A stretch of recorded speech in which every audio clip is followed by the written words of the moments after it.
Happy Friday, everyone. Thank you for your questions in the group, and we're going to do a quick Q&A here. A polite reminder to please interact with the group. I see that there are, um, people see or what's going on here, but there's 29 people in the group, and we're not getting very much interaction. For the purpose of this beta group, please like, comment, let us know that you saw it. The amount of action we get in the group really determines the group's success. So yeah, there's 29 people in the group and only 22 people have seen this first announcement. So that means I'm probably kicking 7 people out tonight. All right, so we got some Q&A from Jesse, Joris, Steve, and Katie. Jesse says, I know you mentioned that you have only made a few thousand on some artwork, but if you have some time to explain licensing. Okay, so I did not license directly to TJ MAxx. That would take forever. And in general, those type of stores don't license directly. They go to publishing houses. So let me show you a publishing house that I use. So I'm in Seattle, so one local one that I use is grandimage.com. And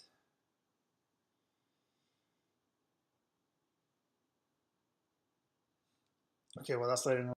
Well, that's loading up. The other one that I use is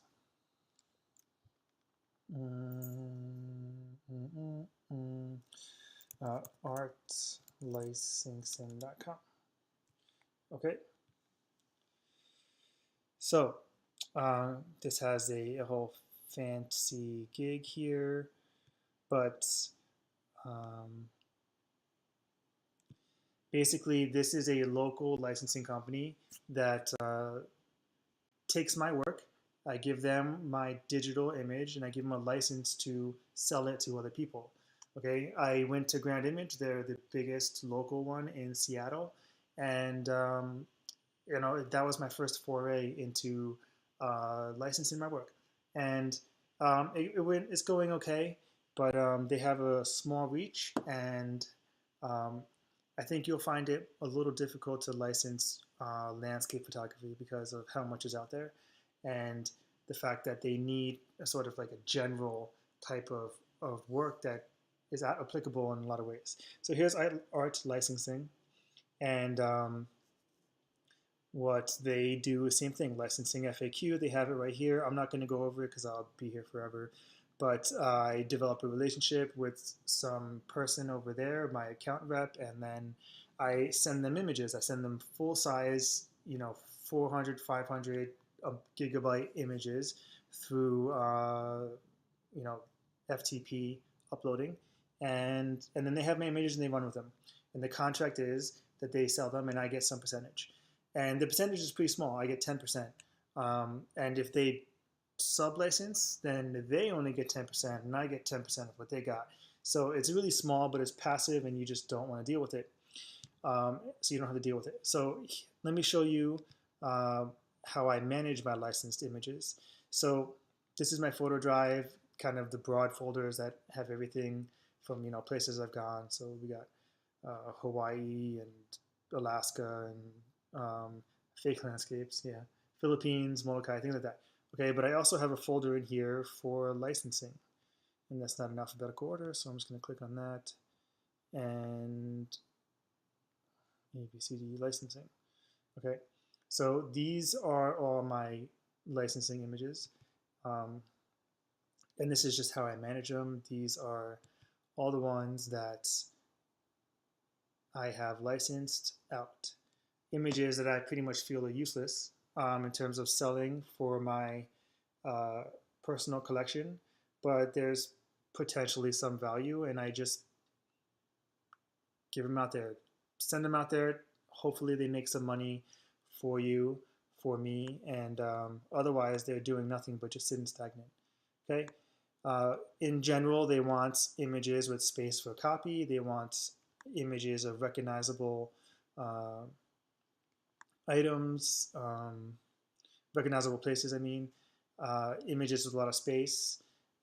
So, you know, some of these apply, some of these don't, but they're not doing anything, so I just send it to them. Okay, images like that work. You can also send variations of your work that's in your portfolio. So if you have, let's say you took a picture of I don't know, the Seattle Space Needle, and it's great, and you want to sell it, but you have a picture from that day that is kind of great. It's not the same exact thing, and you could technically sell it without violating your the integrity of your limited edition. Okay, just saying it's out there, it's possible. Yeah. So this is like this one is pretty standard. This one is pretty plain. The final version of this is actually I put stars in, and the stars go all the way across. So this picture and that picture are not the same thing at all. You know, Rome, this picture of China walls, I actually like a lot, but I threw it out there for the licensing. Okay, so I license through licensing companies because the companies that want to license images don't go out to individual artists to find them. They go to the publishing houses. Okay, so Katie, could you show a picture of a metal plate and the holographic sticker for your artwork? Okay, here are my metal plates. Okay, I can't see what the camera sees right now. Basically, it says Jason Matias Fine Art. It has the name of the piece.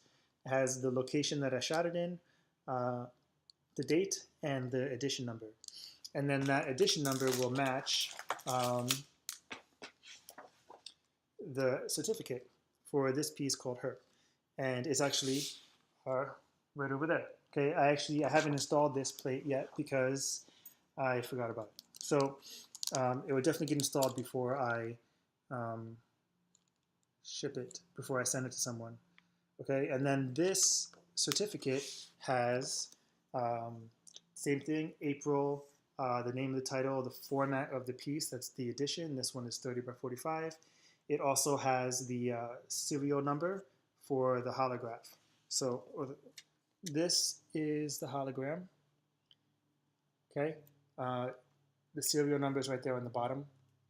There's these tiny ridges in it. I don't know if you can see that, but if you tried to rip this off, this is on wax paper, so it comes off easily, but if you try to take this off of a piece of paper, or you take it off of something, you know, the back of your print, it's going to get damaged. It's going to tear, and it will destroy the hologram. So that preserves the integrity of your edition, so hopefully whoever tries to, whoever's got the piece won't try to take that off. This paper, I know you asked about the paper. This is fancy paper. It doesn't matter. Okay, you just want the paper to last. I have other papers that I used to put my editions on. It's just some kind of lighter paper that's obviously not a piece of white paper, but I bought it at FedEx, I think, and Kinko's. And it's just nice looking paper. But this is a little more fancy. And it turns out that each one of these is about $4. So add $4 to the cost of any one of these pieces for this, plus my time. Okay. You wanted to see it on a print, so let me grab it.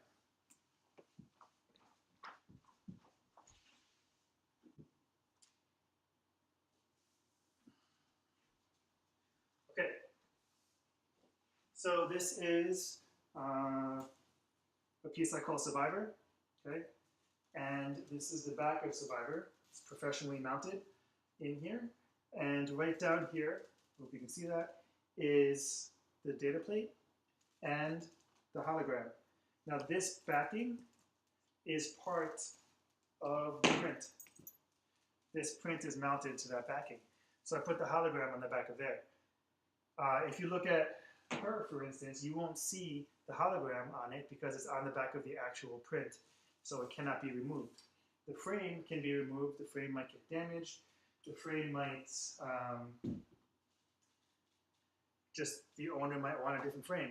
So you don't want to put it on the paper that covers the back of your frame to make it all look nice. You want to put it on the um, actual piece of art. Okay, if you're printing on a fine art paper, like like a Hahnemuhle paper or like a Canon inkjet paper, then you would put the hologram on the back of the paper.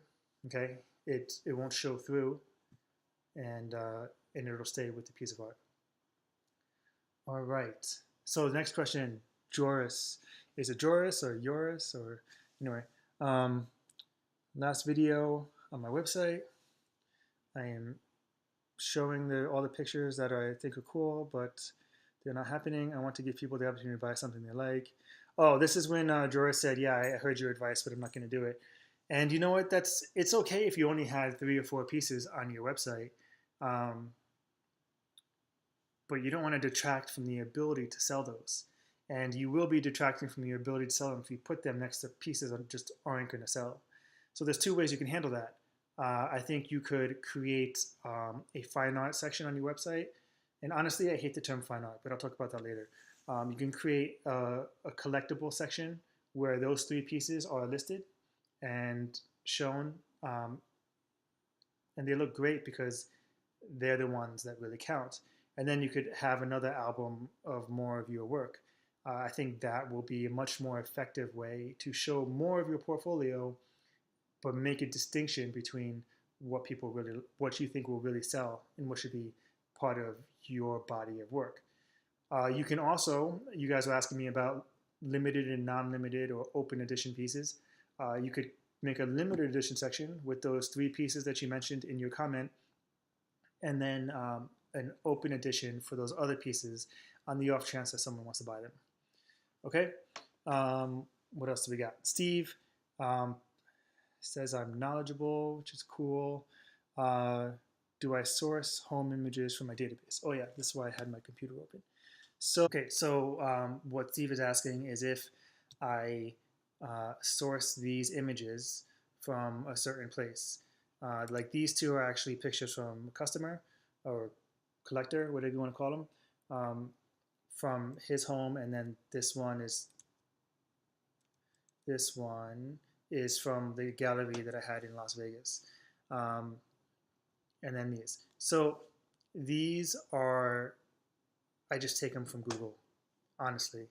I looked for homes that I think would look great. Some of them already had art in them in the pictures, and I just took it out and I put these in. Some of the reasons that they look really good is because I add things like multiple shadows, because everything normally has more than one shadow, and reflections to really put them in. And I also made sure the noise in the picture matched, so you don't put a really high def picture into a low definition background, and you want to make sure that they match up as good as possible. Okay, so these are renders. I didn't purchase these backgrounds. I just sniped them off of Google. And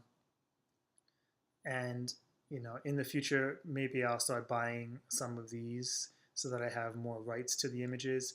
But at this point in my career, I didn't feel like licensing these. Also, most of the time when you license an image, you can't change it. So there's that. So I actually made for my website 1,800 images to go in to the website. And here's one where we use the space. And someone's gonna ask me about these frames. Where did I find the frames to put the pieces in? I went to the frame developer's website, and I took the corner piece of the frame, because they only show you a corner, and then I just used it to create the whole thing. And then I have a master file with proportional 60-inch, because this is proportional with a 4-inch frame, and with all the layers, and then I just click one layer on and off until I get this 6010 with a 3-inch liner without a liner. So it took a lot of work. It took a lot of work. I actually went on vacation and sat in a lounge chair working while I was on vacation, trying to get this thing done on time. Okay, what else? Do I source some images from a database and then Photoshop the image into it? My database is Google. Have you ever done this with a client's home? Yes, I do, and I offer it, and most of the time they don't want me to do it.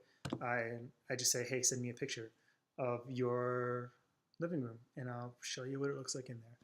But most of the time they don't need it because you already have examples, or I already have examples, so they can imagine it. Other times they just seem a little lazy and don't want to accomplish that for you in order to get to the piece of art. In general, if I'm at an art fair and someone leaves to go home and measure, I consider it a non-sale. I don't believe in be-backs. They either buy it while they're there the first time because they love it, or they're never going to come back. So, yeah, I don't get that very often, but I always give it. I always give the option. I say, hey, I can do this for you. Just send me a picture, and we will be connected. I think that's about it for the Q&A. Feel free to send me some more notes. You can private message me, or you can type it into the group, and maybe someone else will have their own input on the group, on your query. And yeah, thank you for trusting me with some of this info. Cheers.